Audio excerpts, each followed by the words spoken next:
اس دن ہم دوزخ سے پوچھیں گے کہ کیا تو بھر گئی؟ وہ کہے گی کہ کچھ اور بھی ہے، اور بہشت پرہیزگاروں کے قریب کر دی جائے گی کہ ان سے مطلق دور نہ ہوگی۔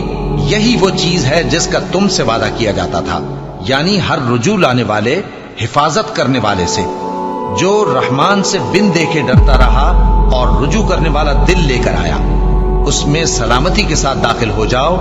یہ ہمیشہ رہنے کا دن ہے، وہاں جو چاہیں گے ان کے لیے حاضر ہوگا۔ اور ہمارے ہاں اور بھی بہت کچھ ہے، اور ہم نے ان سے پہلے کئی امتیں ہلاک کر ڈالی، وہ لوگ ان سے قوت میں کہیں بڑھ کر تھے۔ پھر وہ شہروں میں گشت کرنے لگے، کیا کہیں بھاگنے کی جگہ ہے؟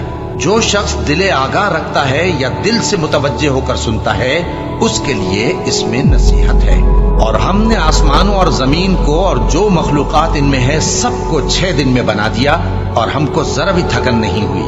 تو جو کچھ یہ کفار بکتے ہیں اس پر صبر کرو، اور آفتاب کے طلوع ہونے سے پہلے اور اس کے غروب ہونے سے پہلے اپنے پروردگار کی تعریف کے ساتھ تسبیح کرتے رہو، اور رات کے بعض اوقات میں بھی اور نماز کے بعد بھی اسی کے نام کی تسبیح کیا کرو۔ اور سنو، جس دن پکارنے والا نزدیک کی جگہ سے پکارے گا، جس دن لوگ ایک زور کی آواز یقیناً سن لیں گے، وہی نکل پڑنے کا دن ہوگا۔ ہم ہی تو زندہ کرتے ہیں اور ہم ہی مارتے ہیں، اور ہمارے ہی پاس لوٹ کر آنا ہے۔